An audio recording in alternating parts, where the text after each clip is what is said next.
Hi there, it's Kevin from RogueDeckBuilder.com. Here, I thought I'd show my updated list of my Boros tokens. Seems to be working a little bit better. Here's against Dark Bant. We are, I believe, on the draw here. Maybe we were on the play. Nope, we were on the draw here, and this was definitely a keep hand with Evolving Wilds of Blood Crypt. Hopefully we can draw into a third source, but we have action. So go ahead and play out the Evolving Wilds and go grab the Plains. And next turn we can take 2 damage from the Blood Crypt and play either the Gather the Townsfolk or a Krenko's Command. So we will go ahead and throw out a Krenko's Command, pass it back to him. And he's ramping pretty good. Already up to 4 lands.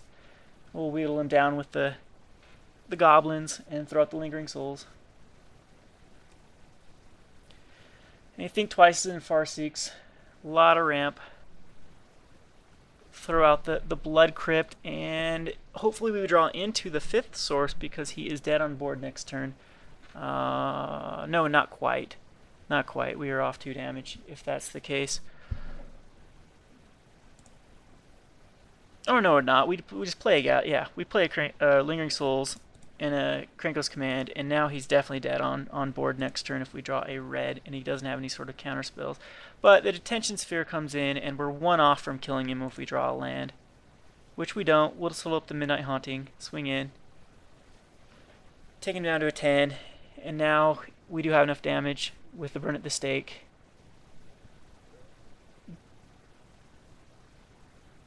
But he's Supreme Verdicts, which is okay, because we have Midnight Haunting and a turn. And again, if we wheedle him down a little bit, he'll be in range of a Burn at the Stake for 6. But we have Midnight Haunting again at the end of turn. And if we draw a land, then he would have been dead, but he's going to go up to 13 here. Which we do draw our land, but unfortunately that is only 12 damage, not 13. But I do decide to take him down to 1. Might as well. Got the extra Burn at the Stake at hand. And he's got 5 cards in hand, so he's still in pretty decent shape.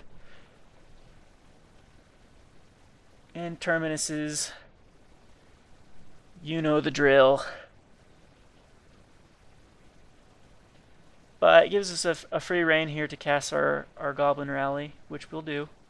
And again, he is dead unless he has some sort of answer, which he decides just to Sphinx for quite a bit here, thinking that he's okay, but I've got the Burn at the Stakes, so it is game.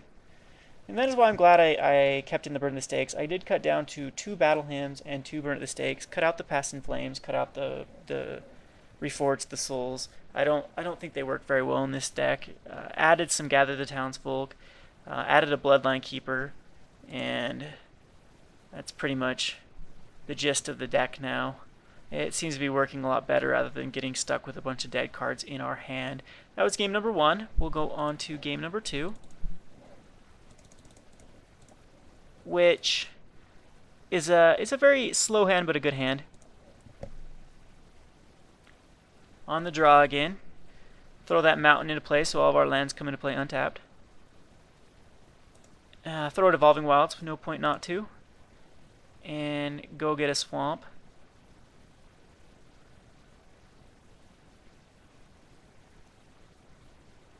And he's ramping pretty good again. But it gives us a free ability to cast Lingering Souls. I didn't see any counter spells in his main board. I don't know if he'd put in negates or syncopates in the sideboard. But we were able to cast Lingering Souls without fear of it getting countered. Now Rock's Faithbender comes out. It's good versus red deck wins. Not really good against the resiliency of this deck. This deck isn't trying to. This deck can do fast kills, but it's not dependent on fast kills like red deck wins is. So go ahead, and now that we have a free Sorin, we'll throw him out. And Rock's Faithbender is no threat to our Sorin. I'll let it tick down the Sorin each turn, and we'll tick it back up with a Vampire.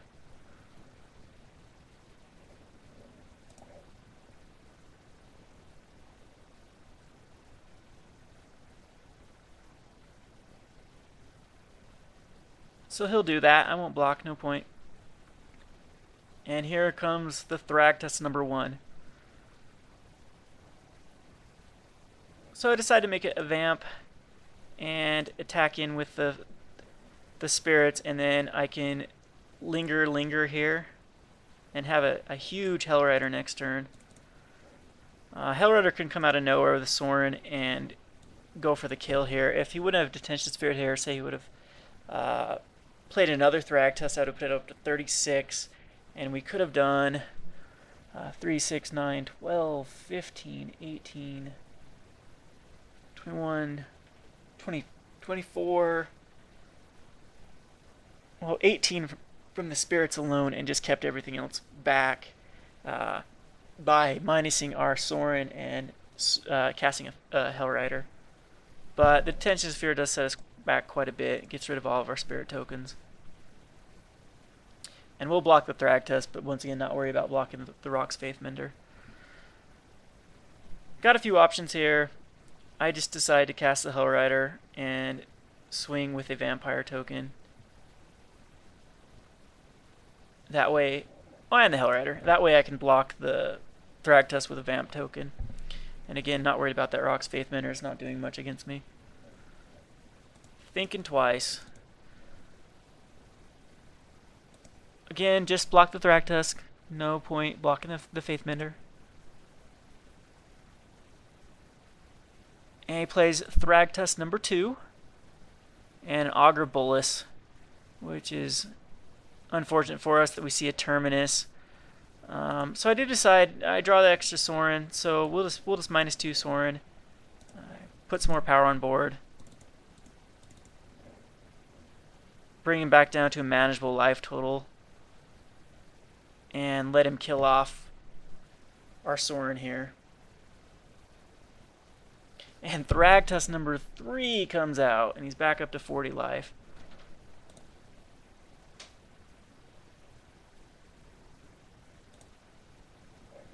Alrighty, had to step AFK for a little bit there. Where are we here? So this is the third Thragtusk we got to fight through. He ends up killing the Sorin, Lord of Innistrad, but we have another one, and I'm trying to do some math here about how he can do 40 damage. And I think the most that I added I could do was 37 with the Zealous Conscript coming out. So Zealous Conscript takes the Thragtusk. The Thragtusk will swing for 7. So there's 7 there. And then, let's see, these will all swing for 3. So 3, 6, 9, 12, 18, 21, 24. So we're up to 31. 31 plus 6 is 37. Oh, actually, did we have the kill on board there? Am I just a bad player and didn't realize it here? So, once again, these are going to be 3, 6, 9, 12, 15, 18, 21. Hellrider is going to do 6, which is 27. Thragtusk is going to do 7, which is 34. Okay, 34. And Zealous Conscript is going to do 5, which is 39. Did I do the math correct there? Someone that doesn't have ADD like I do, please tell me. And we'll see. So anyway, decide not to go for it. Just attack and put him down to a manageable number. And then throw out the other Sorin and chuck out another guy.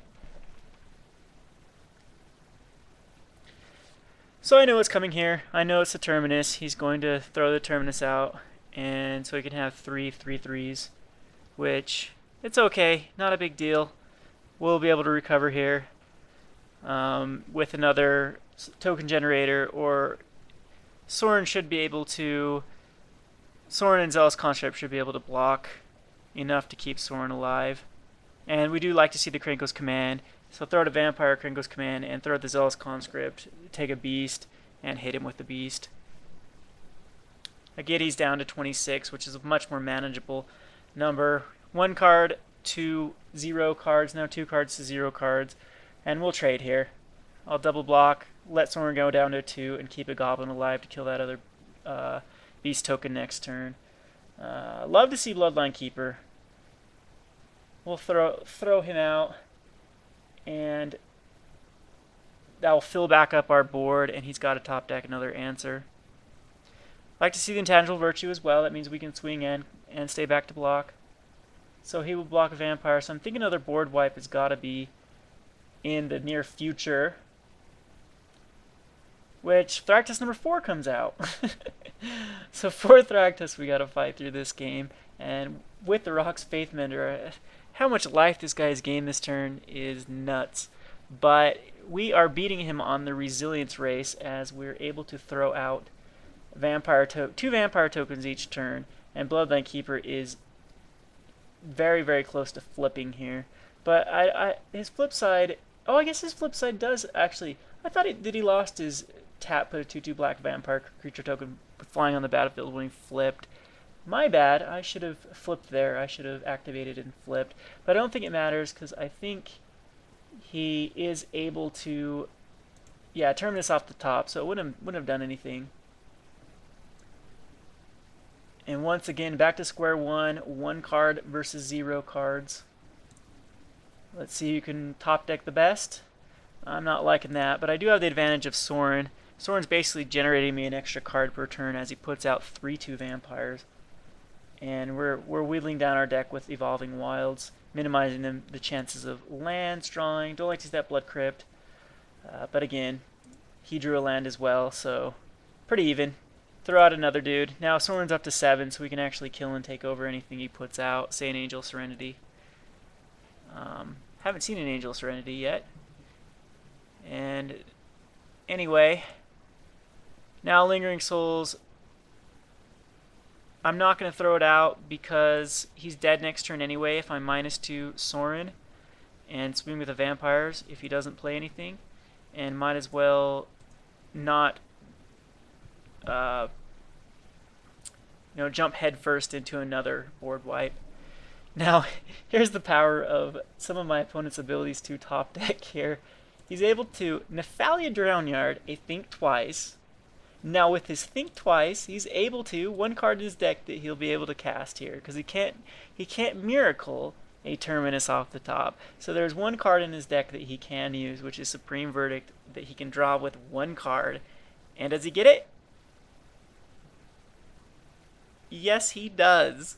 So we're back again to 1 card versus 1 card, but I know my Lingering Souls is going to get us there. Hopefully. I mean, a Sphinx's Revelation gets him back in this game, but an Intangible Virtue and a Lingering Souls, which I'm not going to flash back because, again, he's dead on board, is all we need, and this time he does not draw the answer to wipe my board. So very fun game, very, very funny top deck there. It would have been even more. I would have taken it. I would have taken the loss with a smile if you would have been able to come back from Thinking Twice into a Supreme Verdict. Anyway, I thought that was a very fun game.